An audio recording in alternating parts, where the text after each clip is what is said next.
राम राम जी। आत्ममंथन में आपका स्वागत है। अब बात कर लेते हैं गोवर्धन पूजा के बारे में।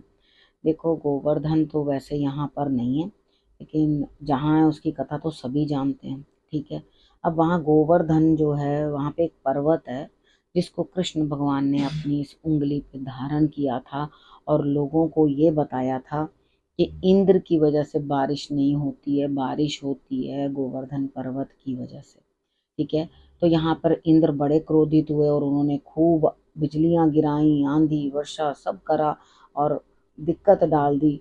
तो कृष्ण भगवान ने जो है सबको बचाया, सबको गोवर्धन ने आश्रय दिया। वहीं पे अन्न कूटा गया, वहीं पे बनाया गया, वहीं पे भोजन बना। तो यहाँ पर इस वजह से जो है गोवर्धन पर्वत की पूजा की जाती है। ठीक है। इस दिन बहुत सारी चीजें अब जो लोग करते हैं वो मैं बताती हूँ। मंदिरों के अंदर गोवर्धन पर्वत की जो है प्रतिमा बनाई जाती है, उसको गोबर से बनाया जाता है और गोबर से बनाने के बाद उसके नाभि में जो है वो दूध चढ़ता है और उसके बाद जो चावल की फुलियां होती हैं वो चढ़ाई जाती हैं, उसका भोग लगता है, पतासे का भोग लगता है।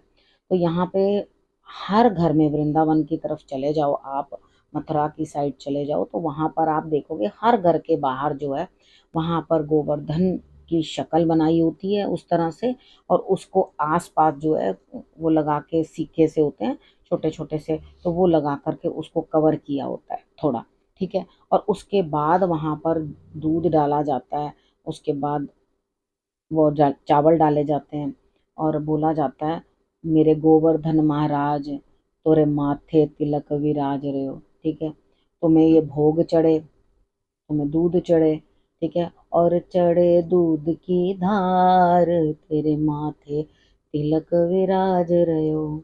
तो इस तरह से करके जो है मंदिरों में जाते हैं तो भी वो परि परिक्रमा लेने का जो है रिवाज है। जो लोग वहां जाते हैं वो भी परिक्रमा करते हैं गोवर्धन पर्वत की। वहां पर देखो, अब वो इतना ज्यादा दिखाई नहीं देता, गोवर्धन पर्वत कम हो गया है।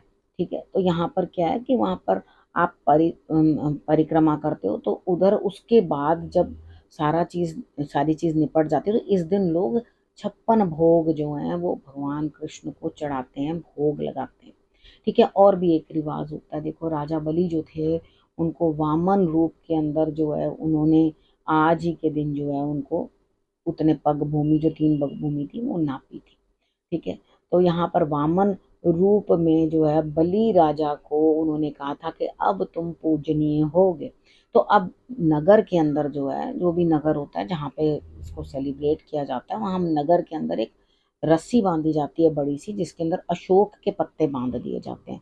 उससे तोरण जैसे नहीं बनाते वैसे, उसको कहते हैं मार्गपाली। ठीक है। मार्गपाली बना दिया जाता है वहां से और उसके नीचे से जो है सभी लोग निकल के जाते हैं। लेकिन स्टार्टिंग में क्या होता है, जैसे वो राजा की सवारी नहीं निकलती थी वैसे जो प्रधान होता है ना वहाँ का, गांव का, ठीक है, वो जो है नगर का या गांव का, वहाँ का कोई प्रधान होता है, वो सबसे आगे चलता है। उसके बाद उसके घोड़े, गायें, लोग, सब लोग जो है उसके नीचे से निकल के जाते हैं, जो मार्गपाली उन्होंने बनाया होता है। ठीक है। उसके नीचे से जाने की मान्यता ये है कि जो उसके नीचे से निकल के जाता है उसकी सारी नेगेटिविटी दूर हो जाती है और उसके लिए शुभता आती है। ठीक है। तो ये एक रिचुअल है जो कि वहाँ के लोग करते हैं। ठीक है। अब यहाँ पर ऐसा दिल्ली में तो हमने कहीं देखा नहीं है इस तरह का कोई करता हो, लेकिन वहाँ पर हमने ज़रूर देखा। इधर मंदिर में ही बना होता है। तो खाने के अंदर कड़ी बनती है, चावल बनते हैं और सब्जी बनती है जिसके अंदर बहुत सारी वेजिटेबल्स जो हैं काट के डाला जाता है, उसको सतनाजा बोलते हैं। ठीक है। वो सब्जी बनती है, पूड़ी बनती है, हलवा बनता है। ये सब आपको हर जगह, जगह जगह भंडारे लगे होते हैं, हर जगह जो है भोजन बना होता है। तो ये बहुत विशेष दिन है, शुभ दिन है। बच्चों को मालूम होना चाहिए। देखो, मैं इतना आप लोगों को इसलिए बोल करके बताती हूँ, नहीं तो शॉर्ट्स में बड़ा अच्छा मेरा भी काम चल जाता है, आप लोगों का भी चल जाता है। तो मैं यहाँ पर इसलिए आप लोगों को डिटेल में समझाने की कोशिश करती हूँ कि आपको, बच्चों को सनातन का मतलब समझ आए, उनको ये समझ में आए कि हाँ हमें क्या बताया जा रहा है। अब यहाँ पे हर किसी को जिससे भी पूछो तो वो एक ही जवाब देता है कि भाई हमें समय नहीं, हमें समय नहीं, हमें मालूम नहीं। देखो, आप, मैं भी समय निकाल कर आपको बता रही हूँ, आप भी समय निकाल कर उसको देखो, अंडरस्टैंड करो। अगर अंडरस्टैंड करना चाहते हो तो कोई फोर्स नहीं करता किसी भी चीज़ को। आपका मन है उस चीज़ को मान्यता करो, नहीं मन है ना सही।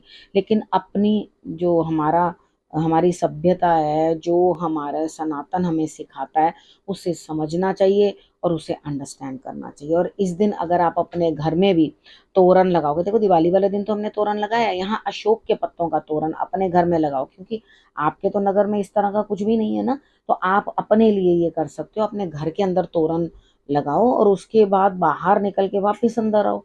ठीक है, तो यहाँ पर आपकी नेगेटिविटी बाहर रह जाएगी।